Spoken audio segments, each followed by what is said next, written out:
So'nggi bahor. Muallif Barchinoyim. 5-qism. Bahoraning yangasi hayratda qoldi. Yodgorshohning nigohi sovuq, gaplari esa bahsga o'rin qoldirmas edi. Yodgorshoh g'azablangan edi va boshqa biror so'z demay xonadan chiqib ketdi. Kelin shoshib xonadan chiqdi va sovchi onalar bilan birga xonaga qaytib kirdi. Qo'lida oq rido bor edi. U bilan Bahorani uradi.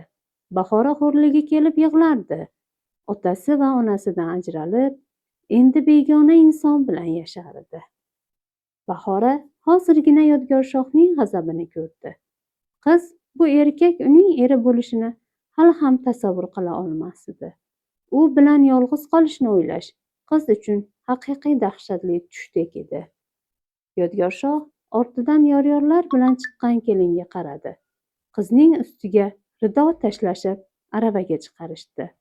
Oq tuya haydab ketayotgan arava chang ko'chalarda yurishni boshladi. Yodgorshoh esa qiz o'tirgan arava unga yetib olguncha kutdi. Arava ichida kelinlar, yor-yorlar aytishar edi. Yodgorshoh qizga bir gapi bor ekani uchun kutdi. Ammo kechga holi qolishganidan so'ng gaplashishni o'ziga ma'qul ko'rdi. Aka, kelinni olib chiqish marosimi ham o'tdi. Bahoraning uydagilari duo qildi. Biz bergan sovg'alar mahalla yonida ko'rsatilib, taqdim qilindi. Yana qanday marosimlar bor edi? Boshqa hech qanday marosimlar bo'lmaydi. Saroyga qaytamiz. Xon ham bizni kutib qolgandir. Xon va uning oilasiga rafiqam kelin salom qiladi. Shu bilan nikoh kechasi. Yodgorshoh kulib pastki labini yaladi.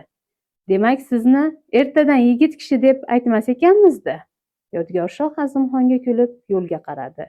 Lekin Azimxonda yana bir savol tug'ildi. Siz Bahorani qabul qilasizmi? Boshqa chora bormi? Biz muqaddas nikohdan o'tdik. U endi meniki. Rad etish niyatim yo'q.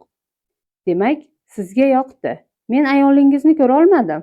Afsus, urf-odatga ko'ra birinchi kuyov ko'radi chimildiqda. Sen hali uylanmay turib, juda ko'p narsani bilyapsanmi? O'zingizni hech narsa bilmagandek tutmang. Yodgorshoh javob bermadi.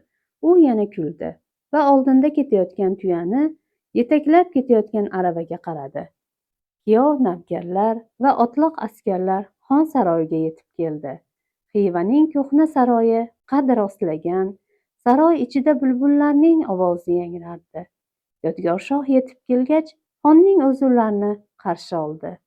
Yodgorshoh yaxshi maslahatchi va xonning yaqini bo'lgani uchun ular juda qalin do'st ham edi. Yangalar qizni aravadan tushirib, xon va uning oilasi yoniga olib keldi. Qiz yig'lagan rido ostidan bilinmas edi. Atrofdagi ayollar kimlargadir salom qildirardi. Qiz juda ko'p egilib, u ko'rmayotgan odamlarga salom berardi. Yoniga kelgan har qanday odam qiz kelin salom qilgach duolar qilib, turli sovg'alar berardi. Shom kirgach esa xon Yodgorshoh sharafiga bazm uyushtirdi. Bahora esa yangalar bilan Yodgorshoh hovlisiga olib ketildi. Ulkan qasrning orqa tomonida hashamatli va fayzli keng hovli bor edi. Bu hovli saroy ichida oddiy xalq uyidan uzoqda, alohida qurilgan edi. Bu hamma uchun odatiy hol. Sababi amaldorlar va boylar oddiy xalq bilan kamdan kam hollarda ko'rishardi va ba'zida ular orasidan uy olardi. Yodgorshoh xon bilan birga bazm dedi. Bahora esa bu hovlida bir o'zi qolishini bilardi. Qizni olib kirgan yangalar qizga tushuntirishlar berib chiqib ketdi. Xonada yolg'iz qolgan Bahora boshi ustidan ro'molini olib tashladi va xonaga qaradi. Chimildiq ichi par yostiq va par ko'rpa bilan bezatilgan, nafis va yumshoq ipak matolardan to'shak qo'yilgan. Chimildiq ichidan ham, tashqarisidan ham hech nimani ko'rib bo'lmasdi. To'rt tomoni, hatto ustki qismi ham to'silgan edi. Bahora qiziqsinib, chimildiq ichidan chiqib, xonaga ko'z yugurtirdi. Nega yangalar chiqib ketdi? Endi kuyov kelguncha qiz yolg'iz qoladimi? Bu ham urf-odatmi? Bahora shularni o'ylab, xonada bezatilgan dasturxon yoniga bordi. Uning fikricha, sovchi onalar ham bazmda edi. Axir oddiy inson emas, xon oilasi bu bazmni tashkil etgan. Ammo nega kelin qatnashmaydi? Bahora uchun aynan shu qiziq edi. Qiz ikkilanib, mevalar orasidan olmani olib, bir tishladi. Ta'mi shirin, og'izda erirdi. Qiz to'yga borib, yaxshi ovqatlanmagandi. Qizni shoshib sho'rvaning suvidan ozgina ichirgandi Zulfiya buva. Bahora go'shtli taomlarni va sharbatlarga e'tibor bermay, olmasini yeyishda davom etdi. Qiz dasturxonda tuxum barak va qaymoq sut borligini ham ko'rdi. Shunda eshik ochilib, ammasi ichkariga kirdi. Hoy qiz, nega chimildiq ichidan chiqding? Men bugun hech narsa yemagan edim. Qurib ketsin o'sha onang. Nima senga hech narsa bermadimi? Tez-tez yeb ol unda. Kuyov yoki boshqasi ko'rmasin, uyat bo'ladi. Osh bor ekan, yeysanmi? Ha. Bahora ozgina ovqatlanib to'ygach, ammasiga qaradi. Ayol qizning yuzlarini artib, o'zi bilan olgan mushkambarni qizning qo'liga va bo'ynilariga surtdi. Oydek qiz bo'lsang-da, Bahora juda go'zalsan. Omina xonim qizni chimildiq ichiga olib kirib, Bahoraning ikki kaftidan tutdi. Bismillah de qizim, bugun sen endi bolalik ostonasidan chiqding. Bu kecha seni yangi hayot kutmoqda. Xotirjam bo'l. Bu xona endi senga duoli joy bo'lsin. Eshikdan kirar ekansan, har bir qadamingni duo bilan bos. Chimildiq bu nafaqat pardali joy, balki sir, hayo va sadoqat joyi. Kuyovingni ko'rganingda boshingni egib salom ber, lekin yuragingda qo'rquv emas, hayo tursin. Ayolning ziynati uning hayosi, sadoqati va yumshoqligidadir. Bu yerda seni hech kim koyimaydi, hech kim seni yomon demaydi. Bu kecha hayotingda yangi sahifa ochiladi. Yangi or-nomusing barpo bo'ladi. Biz chiqib ketamiz, sen yolg'iz qolasan. Lekin esingda bo'lsin, erkakka hurmat bersang, u seni yelkalarida ko'taradi. Xudodan so'ra, uying tinch bo'lsin, muhabbating mustahkam bo'lsin. Bugun qilgan duolaring umr bo'yi senga soyabondek bo'ladi. Omina xonim qizni ichkarida qoldirib, o'zi xona chetiga o'tirib, bir chetga joylashdi. Xavotir olma qizim, men kuyov kirmaguncha yoningda qolaman. Qolganlarning hammasi bazmda. Kech tushyapti.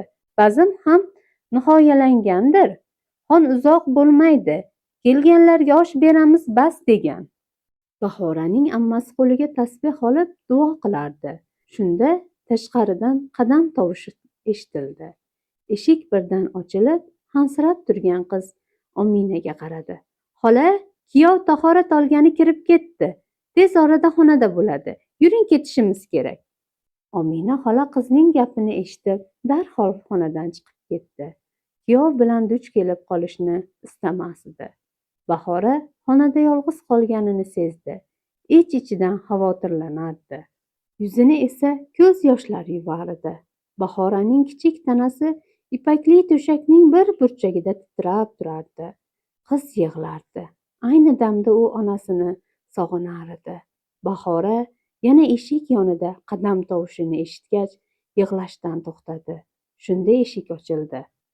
Bismillah, dedi Yodgor shoh va xona ichiga kirib, eshikni yopib, ortidan qulfladi. Bahora qulf ovozini eshitib hayron qoldi va qo'rquvga tushishni boshladi. Qiz bu nikohni istamagan edi. Bahora Yodgor shoh chimildiq ichiga kiradi deb o'ylagandi. Ammo Yodgor shoh ovoz chiqarib chimildiq yonida duo o'qidi va burchakdagi jaynamozni olib yerga yoydi. Yodgor shoh namozini o'qib bo'lguncha qiz yigitning har bir duosini tingladi. Ko'zlari qizargan, yig'laganidan ko'z yoshi ham qolmagan edi. Bahora og'ir yutinib uxlashni istagani uchun endi yotmoqchi bo'lganida parda ochildi. Yodgor shoh yengini shimarib to'shak ustiga chiqib pardani yopdi. Assalomu alaykum. Qiz qo'rqibgina salom berdi. Va alaykum assalom, dedi Yodgorshoh qizdan ko'zini uzmay. Yodgorshoh qizga qo'l uzatib ro'molini boshidan olmoqchi bo'lganida Bahora burchakka qochdi. Iltimos, menga tegmang, titroq bilan gapirdi Bahora. Tegmang? Yodgorshoh g'azablandi. Kelinlar alishganida g'azabini arang bosgandi. Endi esa ayoli uni rad etyapti. Xohlaysanmi yo'qmi, endi er-xotinmiz. Seni uyating bormi o'zi? Opang o'rniga tegding. Iltifot ko'rsatib turganimga shukr aytishing kerak. Ammo sen uyatsiz rad qilyapsanmi? Yech ustingdagini. Aks holda o'zimga javob bermayman. Yodgorshoh g'azab bilan qizga o'shqirdi. Bahora Yodgorshoh ovozidan qo'rqib ketdi. Yodgorshoh o'ylab o'tirmay qizni boshidan ro'molini oldi va qizni yuzini ochdi. Bahorani chiroyiga biroz vaqt mahliyo bo'ldi, ammo so'ng o'zini o'ngladi va qizni qo'lidan qattiq ushlab o'ziga tortib ustiga chiqdi. O'zing ko'nmading, endi majburlayman. Unutma, meni bunga to'liq haqqim bor. Yodgorshoh xira-shirada uyg'onib, bomdod uchun azon aytilayotganini eshitdi. Ko'zlarini charchoq sabab arang ochardi va o'rnidan turib, javon yoniga borib, yuvilgan toza kiyimlarini olib kiydi. So'ng ortiga qaytib, uxlab yotgan qizga qaradi. Bahora chuqur uyquda yotardi. Qizning yalang yelkasi esa ochiq qolgandi. Yodgorshoh qizni ustiga par-ko'rpani yaxshiroq yopib, xonadan chiqib ketdi. Saroyning orqa tomonida namoz uchun tahorat olishga maxsus joy bor edi. Qishda ham suv issiq turar, ishchilar doim nazorat qilardi. Namoz o'qish uchun Xivaning ko'hna saroyidan alohida joy ajratilgan edi. Ba'zan xon ham kelib, shu yerda juma namozini o'qirdi. Shu bois tahorat olish uchun ham, namoz o'qish uchun ham ishchilar doim tozalik va qulaylikni yaratib berishardi. Yodgorshoh tahorat olib, namoz o'qish uchun bir chay namozni olib yerga soldi. Bomdod namozini boshlashdan avval og'rib turgan kuragini yoyib, bir-ikki yengil mashq qilib oldi. Xudoyim, nega mening tanamda charchoq bunchalar kuchli, dedi Yodgorshoh. Yodgorshoh xonadan chiqib ketgandan so'ng Bahoraning ammasi Omina xonim xonaga tezda kirdi. Xonaga qaradi va jiyani uxlab yotganini ko'rib, yoniga bordi. Bahora, uyg'on, bomdod vaqti bo'ldi. Omina xonim o'zi bilan olib kelgan issiq choyni dasturxonga qo'ydi va ortidan yana bir qiz kirdi. Qo'lida issiq ovqat bor edi. Dasturxonni qaytadan tuzashdi. Kechagi ovqatlarni olib chiqib ketishdi. Omina xonim esa xonada qoldi. Qizim, tur, dedi yumshoq ovoz bilan. Omina xonim chetda turgan pastelni qo'liga olib, kulib turganini ko'rdi va o'rnidan turmoqchi bo'ldi. Ammo holsiz va tanasi og'rib turgani uchun joyiga yana qayta yotib oldi. Butun xalq namoz o'qiyapti. Aqalli nonushta qilib o'tir. Bu vaqt uxlash mumkin emas. Uyat axir. Ering xonaga qaytganda uyg'oq turishing kerak, qizim. Yodgorshoh kelsa, unga issiq choydan quyib ber. Undan avval uy ortida ayollar uchun tahorat olishga joy bor ekan. Men bilan o'sha yerga borib, tahorat olasan va birga xonaga qaytamiz. Men seni xonaga tashlab, o'zim qishloqqa qaytaman. Bugun ortga ketishimiz kerak ekan. Quyosh chiqsa, biz ketamiz, Bahora. Bahora indamay boshini silkidi. Aslida ammasini avval ko'rmagan edi. Ammo yonida tursa, xotirjam bo'lardi. Qiz tushkun edi, ammo buni tashqaridan sezdirmadi. Indamay Omina xonim bilan uy ortiga borib birga yuz-qo'llarini yuvib, poklanib qaytib keldi. Bahora, ertadan bomdodga turib namoz o'qimoqchi bo'lsang, men ko'rsatgan joyga bor. Saroy tomonga aslo o'tma. Yodgorshoh rashkchi yigitlardan ekan. Eringdan kaltak yeging kelmasa, bariga moslash. Har qanday erkakning mehrini qozonsa bo'ladi. Faqat sen harakat qilishing kerak. Tushundingmi? Ha, men tushundim. Bahora yangi kiyimlarini kiyib, boshiga ro'molini o'rab nonushta qilib oldi. Omina xonim qiz bilan xayrlashib xonadan chiqib ketdi. Bahora esa xonada yolg'iz qolgandi. Xona ichida oyna yo'q, faqat hali ham kechagi tunda yoqilgan shamlar yonib xonani yoritib turardi. Bahora dasturxondan endi turmoqchi bo'lganida eshik ochilib Yodgorshoh kirib keldi. Assalomu alaykum, dedi qiz yerga qarab. Yodgorshoh Bahorani yoniga kelib qizga yaqin turdi. Bahoraning yuragi tez urardi. Yodgorshohga qarashga uyalib, yerdan ko'zini uzolmasdi. Isming Bahora edi, to'g'rimi? Ha. Dasturxonga o'tir. Kecha tunda gaplashishga vaqt bo'lmadi. Bir piyola choyingni ichib, seni eshitmoqchiman. O'zing haqingda faqat ro'y-rost aytishing kerak. Yodgorshoh dasturxonga o'tirib, nonni sindirdi. Bahora erining yoniga o'tirib, choyni piyolaga quyib, Yodgorshohga uzatdi. Gapir, keskin ohangda dedi Yodgorshoh. Men bahor kelsa 16 yoshga to'laman. Qo'qonda tug'ilganman va ilgari Xorazmga kelmaganman. Bu yerlarni ko'rishni istaganman, ammo men va ota-onam Qo'qonda yashardik. To'y sabab bu yerga kelgandik. Men amakivachchamning to'yini ko'rib, Xorazmni aylanib uyga qaytaman deb ota-onamga sherik bo'lgandim. Ammo Bahora gapini tugata olmadi va yig'lab yubordi. Yodgorshoh yeb turgan nonini dasturxonga qo'yib, qizga sovuq nigoh bilan qaradi. Meni erta tongdan ishtahamni buzma, xotin. Nima demoqchisan bu gaping bilan? Pushaymonlik bilan gapiryapsan? Nima? O'sha behayo qarindoshing o'rniga to'kin hayotda yashash yoqmayaptimi? Tilla desang tilla beraman, ipak desang oyog'ing tagiga sochaman, eng qimmat matolardan. Yodgorshoh qizni bilagidan ushlab, o'ziga tortib quchoqladi. Boshini qizning bo'yniga ko'mib, chuqur hidlab qizdan uzoqlashdi. Menga itoat qilsang, sevsang, seni ardoqlayman. Senga mehr beraman. Agar menga bu turmushdan nolisang, gap qaytarsang, oyog'ingni urib sindiraman. Bu xonadan hatto chiqolmaysan. To'shagimda har kecha ilojsiz meni kutasan.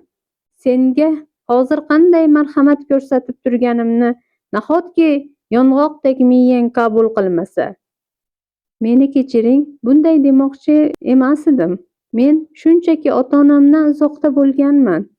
Meni otam boshqacha muhitda katta qilgandi. Afsusdaman, sizni g'azablantirmoqchi emas edim. Yodgorshoh qaltirab turgan qizga qaradi. Qovoqlari ochilib, nigohi iliqlashdi.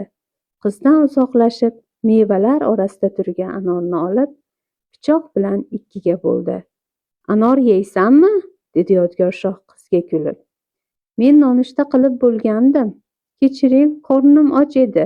Sizni kutmadim. Yodgorshoh anor yarmini joyiga qo'yib, qizga boshqa indamadi. Nonushta qilib bo'lguncha Bahora Yodgorshoh yonidan ketmadi. Dasturxonni Nazira kirib yig'ishtiradi. Sen tashqariga chiqma. 7 kun xonadan chiqmasliging kerak.